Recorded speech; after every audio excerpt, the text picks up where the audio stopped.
नमस्कार, मैं हूं आपके साथ नैन्सी शर्मा और आप देख रहे हैं हमारा विशेष कार्यक्रम छत्तीसगढ़ की बात हमारे साथ में।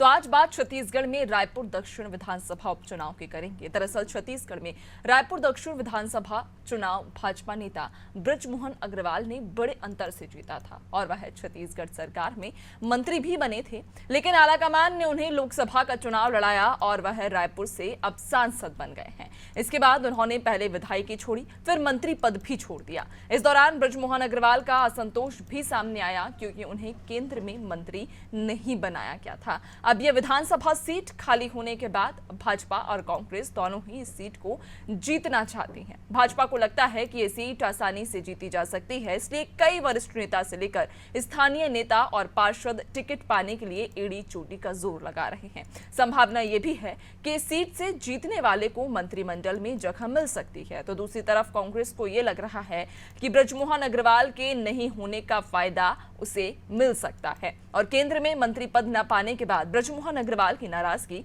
मतदाताओं का रुख पलट सकती है। ऐसे में कांग्रेस पर तंज कसते हुए भाजपा के नेता और पूर्व मंत्री अजय चंद्राकर ने कहा है कि कांग्रेस सेटिंग करके मजबूत प्रत्याशी दिखाने की कोशिश करेगी। वहीं चंद्राकर को जवाब देते हुए कांग्रेस प्रदेश अध्यक्ष दीपक बैज ने कहा है कि चुनाव के दौरान ही पता चलेगा कांग्रेस कौन सा प्रत्याशी उतारेगी। क्या उपचुनाव में कांग्रेस वापसी कर सकेगी या फिर भाजपा को उतनी ही बड़ी जीत मिल सकेगी जितनी विधानसभा चुनाव में मिली थी, ये जानने की कोशिश करते हैं। लेकिन उसके पहले कुछ प्रतिक्रियाएं सुन लेते हैं। मजबूत प्रत्याशी नहीं है, मजबूत प्रत्याशी दिखाने के लिए सेटिंग करेगी कि इसको बताएगी किसी नेता को साहब इसको उतार रहे हैं और इसको देख लीजिएगा, ज्यादा से मत हराइएगा करके इज्जत बाकी रहे, ऐसा सेटिंग होगा। भारतीय जनता पार्टी की मुआवजा है। कांग्रेस पार्टी मजबूती के साथ दक्षिण लड़ेगी और भारतीय जनता पार्टी भयभीत हो चुकी है। अभी तक बृजमोहन अग्रवाल के दम पर भारतीय जनता पार्टी दक्षिण जीतती थी। बृजमोहन अग्रवाल को जिस प्रकार से किनारा किया गया है उसके कारण भारतीय जनता पार्टी का जो दक्षिण का कार्यकर्ता वो अभी भाजपा के नेतृत्व को सबक सिखाना चाहता है। तो भाजपा वाले कुछ भी बोले, यह तय है कि वहाँ से कांग्रेस का प्रत्याशी जीतेगा।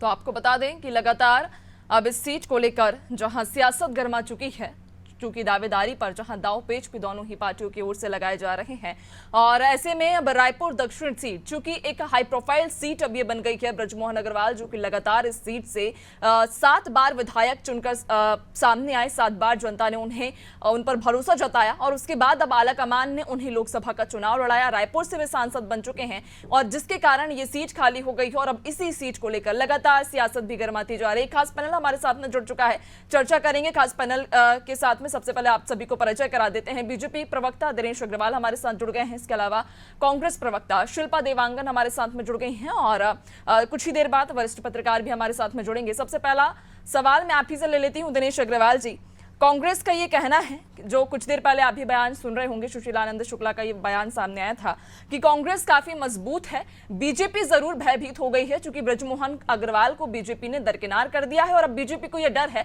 कि कहीं ये सीट हमारे हाथ से ना निकल जाए। देखिए, प्रदेश में विष्णु सरकार का सुशासन चल रहा है, इस बात को हर कोई जानता है। और रही बात कांग्रेस, वो कांग्रेस पार्टी जो भ्रष्टाचार में डूबी हुई थी, ये प्रदेश की जनता ने कांग्रेस को पूरी तरीके से नकार चुकी है और अब कांग्रेस का नाम सिर्फ भ्रष्टाचार के नाम से इस प्रदेश ही नहीं देश में बोला जाता है। इसलिए डरना कांग्रेस को है क्योंकि इनके 4 मंत्री लोकसभा चुनाव हार गए थे। कवासी लखमा जी की स्थिति आप में सब देखे थे, भूपेश बघेल जी की स्थिति देखे थे। इसलिए डर इनको है और भय इनको है। डर और भय तो छोड़ दीजिए, ये कहीं पे दौड़ पे नहीं है।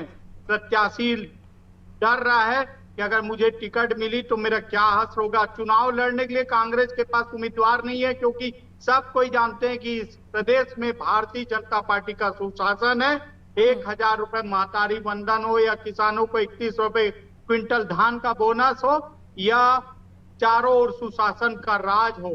आप हम सबने देखा है कि भ्रष्टाचार मुक्त छत्तीसगढ़ हमको मिल चुका है और इस उपचुनाव ही की बात नहीं की जाए, हर चुनाव में भारतीय जनता पार्टी का डंका बजेगा क्योंकि हम 365 दिन में 365 दिन तैयारी करते हैं।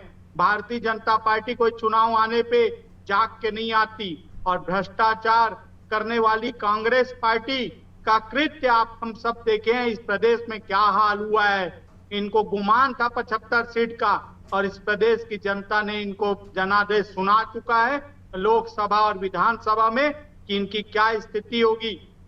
और रही बात बृजमोहन जी की, हमारे पास बृजमोहन जी जैसे कद्दावर नेता है जो प्रदेश की राजनीति किए थे, अब दिल्ली की राजनीति कर रहे हैं। दिल्ली का फायदा इस प्रदेश को मिलने वाला है। अब बृजमोहन जी की जो कुशल दिल्ली में क्या राजनीति कर रहे हैं, दिल्ली की क्या राजनीति कर रहे हैं, थोड़ा सा आप विस्तार से जानकारी दीजिए ना, समझाइए ना क्या राजनीति। बिल्कुल, दिल्ली से राज्य सरकार के लिए, इस प्रदेश के लिए, इस जनता के लिए पैसा लेके आ रहे हैं, क्योंकि डबल इंजन की सरकार है। बहुत चुन के बृजमोहन जी को दिल्ली भेजा गया है इस प्रदेश के विकास के लिए, इसलिए दिल्ली ने बृजमोहन जी को दिल्ली बुलाया कांग्रेस तो है। लेकिन ये कह रही है कि उन्हें दरकिनार कर दिया, पहले उन्हें विधायकी का चुनाव लड़वाया, फिर मंत्री पद दिया, उसके बाद उनसे मंत्री पद भी छीन लिया, विधायक भी वे नहीं रहे, अब मात्र सांसद रह गए हैं, तो उन्हें दरकिनार किया गया। कांग्रेस का तो ये आरोप है। दरकिनार तो कांग्रेस पार्टी करती है। टीएस बाबा की क्या स्थिति हुई, चिंतामणि महाराज की क्या स्थिति हुई, आप हम सब देख रहे हैं। मोहन मरकाम जी की क्या स्थिति हुई। ये दरकिनार करने की राजनीति तो कांग्रेस के पास होती है।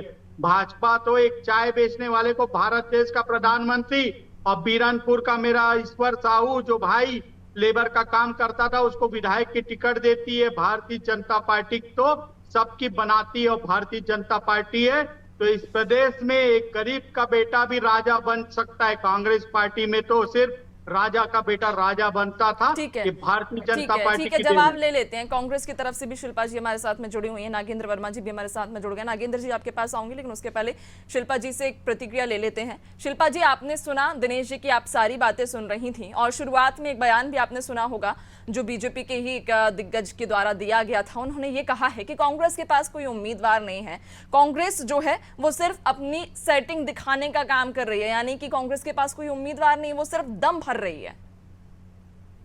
नमस्कार। देखिए नैन्सी जी, दिखावा करने की जो चाल चरित्र है वो भारतीय जनता पार्टी का दिखता आया है, होता आया है, क्योंकि भारतीय जनता पार्टी के कथनी और करनी में अंतर है। जिस प्रकार से एक लोक लुभावन वादे करके छत्तीसगढ़ प्रदेश की जनता का वोट हासिल किया और सत्ता पर काबिज हुए हैं, और सत्ता पाने के बाद ही जनता से इनको कोई सरोकार नहीं दिखाई दे रहा है। ये क्या सुशासन की बात करते हैं। इनकी तो डबल इंजन की जो सरकार है वो फेल होती हुई नजर आ रही है, क्योंकि न तो ये छत्तीसगढ़ के संसाधनों की रक्षा कर पा रहे हैं, न तो निजीकरण को रोक पा रहे हैं, न तो जंगल कटाई को रोक पा रहे हैं, जो आदिवासियों के हितों की रक्षा करना तो ये कर पा रहे हैं। बिजली कटौती और आज बिजली कटौती और बिजली की आपूर्ति नहीं हो पाने के कारण समस्त ग्रामीण हो चाहे शहरी क्षेत्र हो, समस्त लोग जो है छत्तीसगढ़ में परेशान है। तो किस प्रकार से डबल इंजन की सरकार ये चलाते हैं, पहली बात। अगर ये मुद्दे आप उठा रही हैं शिल्पा जी ये मुद्दे आप उठा रही हैं, मतलब कि ये मुद्दे धरातल पर भी कहीं ना कहीं वाकई में जनता को भी दिख रहे होंगे, तो फिर जनता जवाब क्यों नहीं दे रही है? जनता बीजेपी को हरा क्यों नहीं देती है? क्यों बार बार कांग्रेस के लिए ही इस प्रकार के परिणाम सामने आते हैं? देखिए, रायपुर दक्षिण की बात करूं तो आप देख लीजिए, वार्ड में जितने पार्षद हैं उसमें कांग्रेस मजबूती से खड़ी हुई है, और आगे भी आने वाले चुनावों में कांग्रेस का पक्ष जो है रखने के लिए अच्छे उम्मीदवार कांग्रेस पार्टी तय करेगी, और निश्चित रूप से विजय का परचम रायपुर में जरूर से लहराएगा। यही तो आरोप लगा रहे हैं ना बीजेपी यही तो आरोप लगा रही है कि कांग्रेस के पास में प्रत्याशी ही नहीं है, वो सिर्फ मजबूत दिखने का एक दिखावा कर रही है, कोई प्रत्याशी नहीं है। तो वार्ड में जितने पार्षद जीत कर आए हैं वो तो कांग्रेस के ज्यादातर पार्षद हैं, मतलब वार्ड मजबूत है, मतलब वो जो पूरा क्षेत्र है वो मजबूत है। बात यहाँ आती है 8 बार के विधायक बृजमोहन अग्रवाल जी, वो भारतीय जनता पार्टी राजनीतिक संगठन के कारण वो मजबूती से नहीं, उनका व्यक्तिगत छवि बहुत अच्छा था, इसलिए वो 8 बार के विधायक चुने गए थे, और अभी सांसद इसीलिए चुने गए क्योंकि उनके कार्यकर्ता, उनके जो जनाधार है वो मजबूती के साथ है। भारतीय जनता पार्टी के टैगलाइन से परे वो अपना व्यक्तिगत छवि बनाकर चलते हैं, लोगों से जमीनी स्तर पर जुड़कर चलते हैं, इसीलिए सफलता मिलती है। परंतु यानी कि आप ये कह रही हैं कि बीजेपी वहां पर सिर्फ इसलिए जीती क्योंकि ब्रजमोहन अग्रवाल जो कि वाकई में एक दिग्गज जी, नेता निश्चित हैं, रूप उनकी छवि अच्छी थी, बीजेपी ने वहां कोई काम निश्चित नहीं किया। ठीक है, जवाब ले लेते हैं। दिनेश जी, यही सवाल मेरा आपसे भी रहता कि ब्रजमोहन अग्रवाल वाकई में एक बड़े नेता हैं, एक अनुभवी नेता हैं, काफी समय उन्हें हो चुका है विधायक रहते हुए और उन्होंने कई काम भी किए उस क्षेत्र में। जो सवाल है शिल्पा जी का वो ये है कि वहां पर सिर्फ जीत इसलिए हुई चूंकि ब्रजमोहन अग्रवाल वहां पर मौजूद थे। अब ब्रजमोहन अग्रवाल चुनाव नहीं लड़ रहे हैं, उनका सिर्फ एक फेस रहेगा, तो उनका ये कहना है कि अब बीजेपी वहां पर उतनी मजबूती के साथ नहीं आ पाएगी क्योंकि पहले ब्रजमोहन अग्रवाल थे इसलिए बीजेपी वहां पर जीत पा रही थी। शिल्पा बहन कांग्रेस की प्रवक्ता है और कांग्रेस में नेता होते हैं, भारतीय जनता पार्टी में कार्यकर्ता होते हैं। इनके नेता होते हैं, हमारे कार्यकर्ता होते हैं। ब्रजमोहन अग्रवाल हो चाहे नरेंद्र मोदी हो, वो प्रधानमंत्री है तो वो कार्यकर्ता है। इनके एक सरपंच भी है ना, इनको अपना आप को नेता मानता है, इसलिए कांग्रेस की दुर्गति हो गई है। और बहन ब्रजमोहन अग्रवाल जी नहीं, भारतीय जनता पार्टी का एक एक कार्यकर्ता कद्दावर है। एक एक कार्यकर्ता आपको पानी पिला सकता है। ये भारतीय जनता पार्टी की रीति नीति और संगठन है। भारतीय जनता पार्टी में कोई बड़ा नहीं होता। जैसे आपकी सोनिया गांधी, वो इटली की महारानी आकर इस देश की महारानी बन जाती है। भारतीय जनता पार्टी कई संगठन तो किसने किसको चलती है। बुलाया? यहाँ अभी क्या बहन चुप रहिए, आप बोल रही थी आपके जैसे राहुल और प्रियंका वो रॉबर्ट वाड्रा की पार्टी नहीं है, ये भारत की जनता की पार्टी है, इसलिए भारतीय जनता पार्टी बोलते हैं।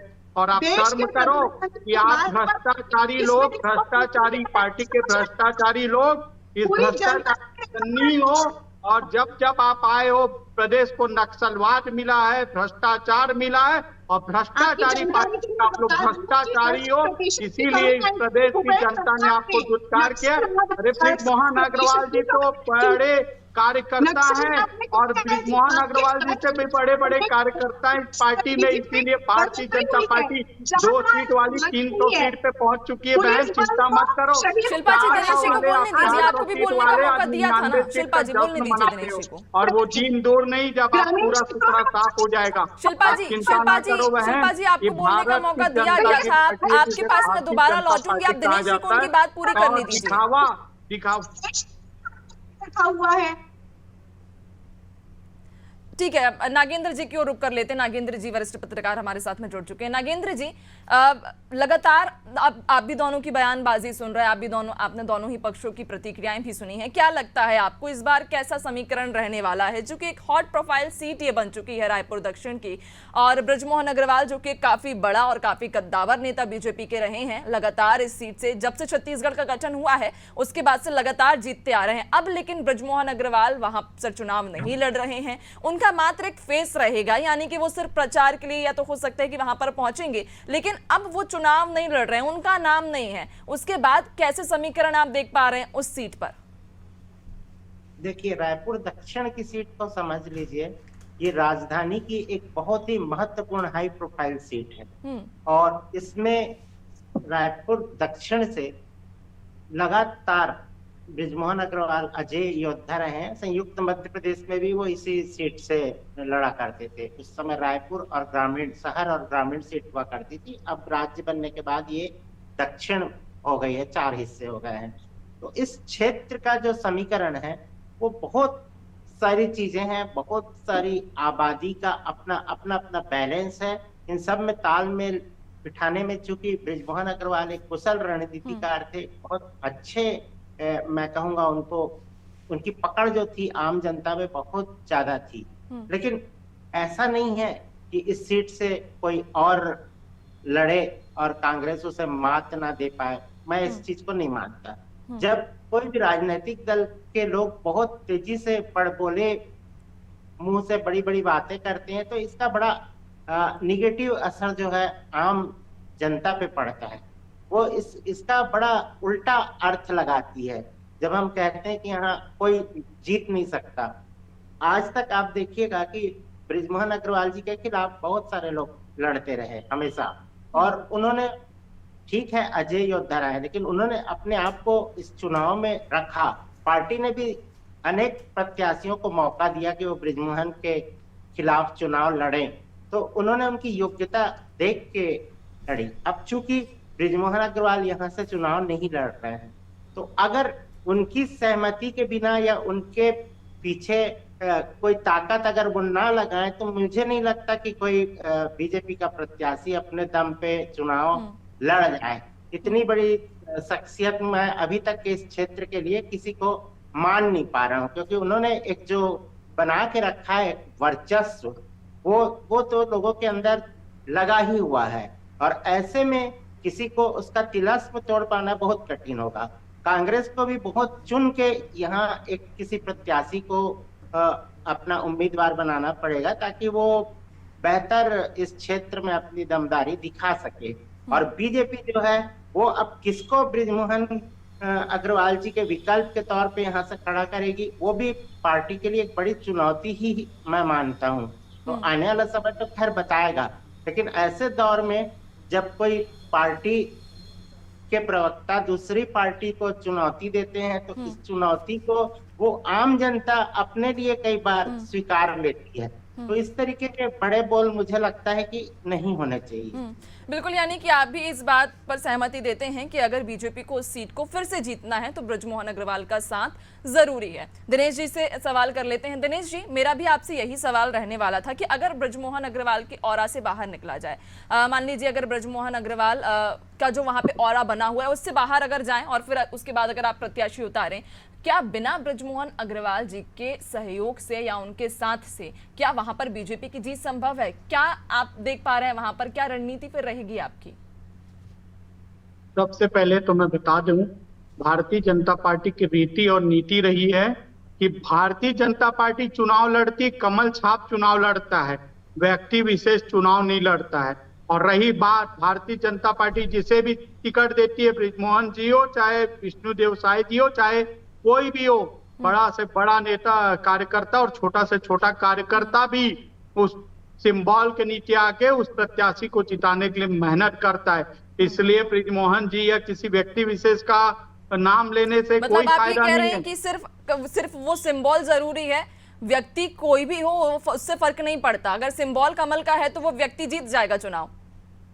बिल्कुल, भारतीय जनता, आपने कहा बृजमोहन जी काम करेंगे कि नहीं करेंगे, बृजमोहन जी की सहमति होगी कि नहीं होगी, तो मैं उसी बात पे फिर आऊंगा। भारतीय जनता पार्टी की टिकट जिसे भी देगी पार्टी, उसका सभी लोग काम करेंगे, चाहे वो बृजमोहन अग्रवाल जी हो, चाहे वो विष्णुदेव साय जी हो, सभी मिलकर उस पार्टी के बैनर तले, क्योंकि मैंने एक बात कही, पार्टी का कार्यकर्ता चुनाव लड़ता है और बृजमोहन जी पार्टी के कार्यकर्ता है और वो अपना दम खम लगाएंगे। बृजमोहन जी नहीं, उस क्षेत्र के सभी कार्यकर्ता, इस प्रदेश के हर कार्यकर्ता उस प्रत्याशी को जिताने के लिए भरपूर मेहनत करेंगे। इसलिए भारतीय जनता पार्टी को लेकर भी लगातार ये कहा जा रहा है ना दिनेश जी कि प्रत्याशी नहीं है बीजेपी के पास, अभी तक प्रत्याशी का ऐलान ही नहीं कर पाई है, पत्ते ही नहीं खुल रही है। कांग्रेस तो लगातार इस पर भी चुटकी ले रही है। अभी चुनाव की अधिसूचना जारी नहीं हुई, दुल्हन मिली नहीं, दूल्हे को ले जाके किससे शादी करवा दोगे? अभी दुल्हन तो मिली नहीं है, अभी घोषणा हुई नहीं है चुनाव की, अभी कुछ नहीं हुआ है और अभी से प्रत्याशी डिक्लेयर कर दे। ये कांग्रेस में होता होगा ये काम? भारतीय जनता पार्टी हर चुनाव को चुनाव टाइप का लड़ती है, मजाक नहीं करती है। इसलिए रुक जाइए, चुनाव की घोषणा हो जाने दीजिए, अधिसूचना जारी हो जाने दीजिए, फिर आप सब देखेंगे एक दमदार और योग्य। अच्छा, एक सवाल और रहेगा मेरा दिनेश जी आपसे कि जो प्रत्याशी का वहां पर चयन किया जाएगा या जो प्रत्याशी वहां चुना जाएगा, क्या उसमें बृजमोहन अग्रवाल जी की सहमति भी ली जाएगी? सभी की सहमति ली जाएगी। भारतीय जनता पार्टी में कार्यकर्ताओं की सुनकर एक राय होकर ही टिकट का वितरण होता है।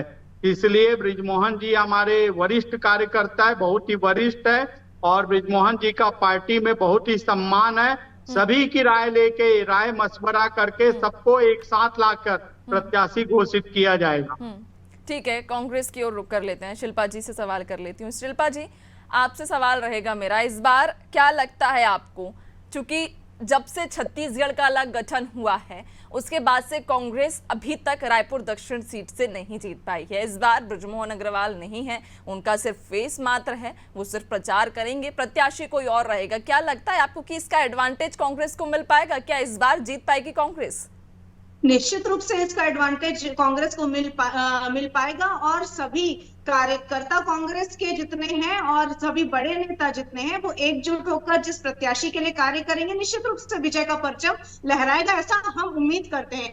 इसके पीछे का कारण मैं आपको बताती हूँ, क्योंकि उस क्षेत्र से जो मतदाता है जिन्होंने जनादेश दिया बृजमोहन अग्रवाल जी को, एक बार तो विधानसभा में, एक बार फिर लोकसभा में भी जो जनादेश मिला है, लोगों की क्या उम्मीद थी? लोगों की उम्मीद जो बृजमोहन अग्रवाल जी जिनके पसंदीदा नेता है, वरिष्ठतम नेता है, जिनका वर्चस्व है, वो चाहते थे कि उनको कोई मंत्री पद दिया जाए, परंतु भारतीय जनता पार्टी ऐसी पार्टी है जो इतने वरिष्ठतम नेता को साइड करने का कार्य करती है और केवल सांसद बनाती है, मंत्री पद, कैबिनेट मंत्री का पद नहीं देती है।